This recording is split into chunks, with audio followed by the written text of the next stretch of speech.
So you decided to buy your first home. Very exciting times. However, with that excitement comes a lot of nervousness and a lack of understanding of what's to come next. With a lot of information available on the internet, you're trying to figure out what program works best for me. How much money do I have to spend? Can I even purchase a home at the price point I want? There is so much to know about home buying. Unfortunately, you won't be able to know everything before you start the process. However, there is a lot of information that you should know before beginning your home buying journey.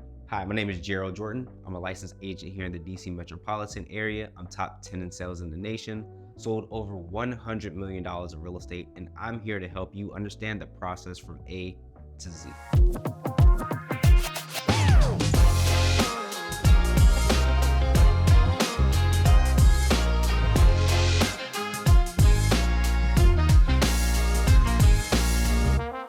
The home buying process is a very unique journey. In my 6 years of real estate, I've sold over $100 million in real estate, and I have yet had one deal that was exactly like the other. There are so many different circumstances to every single deal that it's impossible for one deal to match exactly what the other one is. I say all this to say that when you start your home buying process, you're going to look for advice. You're going to look for advice from parents, friends, other people who went through this journey themselves. The reason I say this is that because when you start your home buying process, you're likely going to talk to family members, friends, whoever you know that have recently or just went through the process in general. But their experience likely won't be your experience. Every single market is different. Your parents might have purchased in 1990. Your friend might have purchased pre-COVID. Your other friend might have purchased after COVID.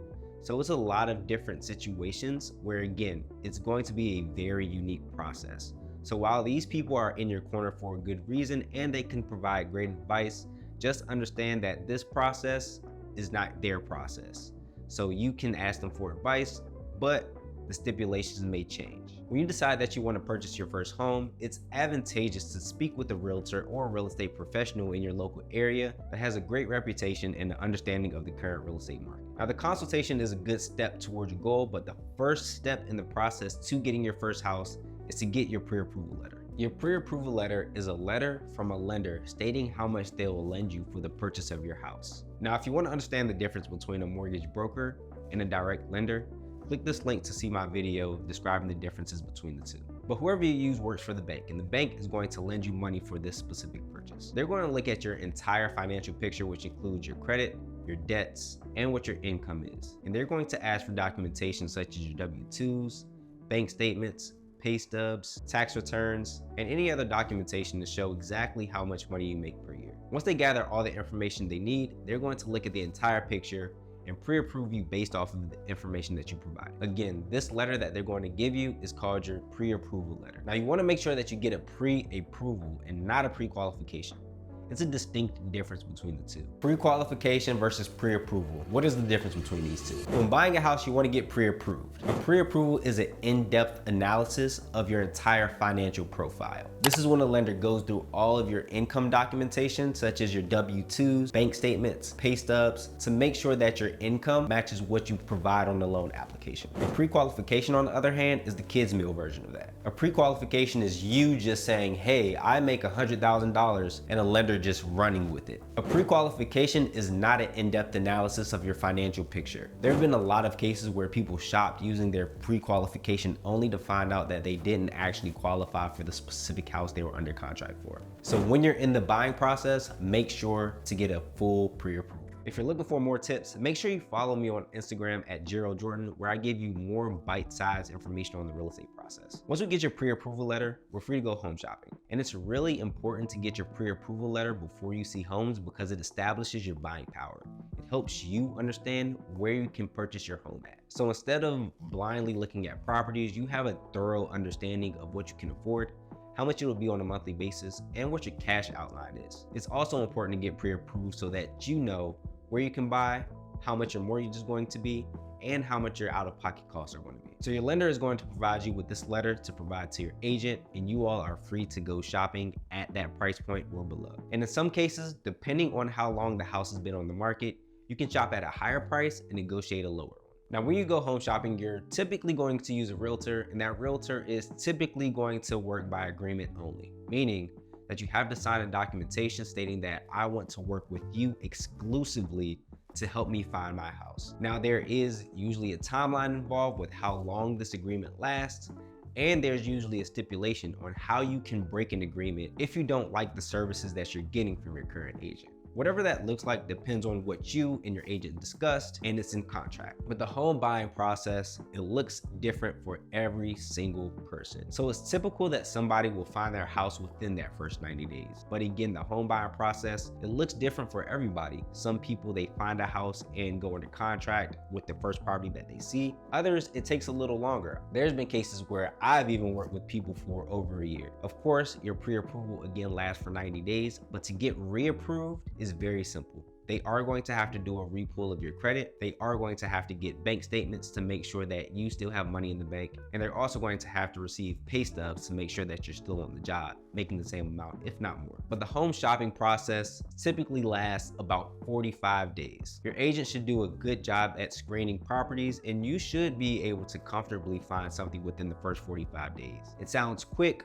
A lot of people will say, hey, I don't think I've seen enough homes. Well, what does that look like? How many homes do you think you need to see to be able to find the property of your choice? Let me know down below in the comment section what you think. If it has a large majority of your needs, if not all your needs, then go for it. A lot of people risk missing out on a good deal because they feel like they haven't seen enough. It's understandable, it's basic human nature, but if you continue to think that there might be something better out here, you'll never find your home. It's pretty much like dating or buying a car. It's always going to be something that has a better feature that you like. And if you keep searching for that better feature, you're never going to end up buying anything or settling down with what may be the perfect person. So there is no specific time frame to search. If it makes sense for you and where you're at currently in your life, if it fits within your budget, and again, has majority, if not all your needs, go for it. So boom, find our house, we love it, we write an offer. So your agent's going to draft up what's called a purchase agreement. This purchase agreement, which is essentially the offer, is us putting out a bid on that specific property. In this offer, we're going to talk about where we're looking to purchase the property at, what our earnest money deposit is, any contingencies such as home inspections, appraisals, and financing, which are the three most common contingencies we see here in real estate. And we're going to talk about if you're getting any seller help and the closing date. Once that offer is drafted up and signed by you, usually signed via an electronic signature platform like Dotloop or DocuSign, it's then sent to the agent who presents it to the seller. From there, they have the right to accept, counter offer, or decline your offer. But in this case, let's say our offer is accepted. Congratulations. This is the first step toward getting the keys to your new home. However, there's a lot of work that still needs to be done. Once we get our offer accepted, the first thing you need to do is submit your earnest money deposit. What your earnest money deposit is essentially a deposit which is usually about 1% of the overall purchase price that says, hey, Mr. and Mrs. Seller, I really like your house. Here's some upfront money to show how serious I am in getting this deal done. This money is held in what's called escrow. An escrow account is a third-party account, meaning it doesn't go to the seller automatically. You, of course, don't have it. It's held within usually the title company or whoever holds the escrow account. Sometimes it's the agent's brokerage, but oftentimes it is a title company. Once we do go to closing, however, this 1% that you put into the deal goes toward whatever money you have at closing. If there's anything at all that happens in the deal that's the fault of you, then this money does go to the seller. For example, if you act outside of your contingency timeframes, then that money that you put in deposit goes to the seller. So usually you have time frames within your contract. Your home inspection is done within a certain amount of time. Your appraisal needs to be done within a certain amount of time. Your financing needs to be done within a certain amount of time. And of course, we need to go to closing. If you don't meet your time frames and you want to pull out a contract, then you can't do that without losing your deposit. Or if we don't go to closing because of something that you did to cause the deal not to go there, then the money, the earnest money deposit, goes to the seller. However, there are times where if the seller defaults, meaning they do something that impacts the deal from going to closing, the earnest money deposit then goes to you. Or if you want to pull out and you acted within your time frames, within your contingencies, again, you have time frames to get your home inspection, appraisals, things of that nature done.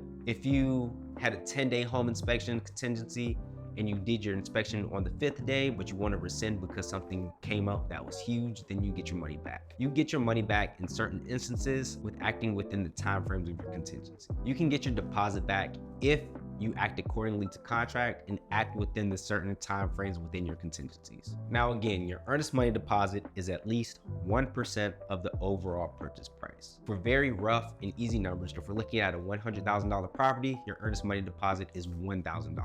And I want to mention again that going under contract is just the first step. There's a lot of work needs to be done. Your earnest money deposit is one of those. The next thing is to get your home inspection done within your contingency time frame. Your home inspection is self-explanatory. Your home inspector is going to look at every single part of your property to discover the overall health of the property. Again, if you're acting within your time frames, depending on the results of the inspection, you can either decide to rescind contract, ask the seller to repair certain things. If you went as is in your contract, you cannot ask the seller to do certain things, or you can decide that the inspection was fine and you just want to move forward. You don't have to ask for anything. But your contingency period is the time where you can decide what you want to do depending on the results of the home inspection. If you do want the seller to fix things that are found within the home inspection, then your agent has to prepare what's called a property inspection notice. At least that's what it's called here in Maryland. This is where we ask the seller to replace X, Y, or Z that was found in the home inspection. Once this is received by the agent, they'll present it to the seller. The seller will decide if they either want to just go ahead and fix everything, if they want to give you a credit to fix everything, a combination of the two, or if they don't want to fix anything. Based off what they say, they send it back to you and you agree or counter offer again. You can counter offer as much as you need until you all reach an agreement. Or again, you can rescind contract and your money's safe, just as long as you're acting within your contingency time frame. Once you all come to an agreement, the seller has up until the day of closing to fix anything that needs to be fixed. As they're doing that, the next thing we have is what's called the appraisal. Now, an appraisal is an intricate part of the process and is needed when you're getting a property using a loan.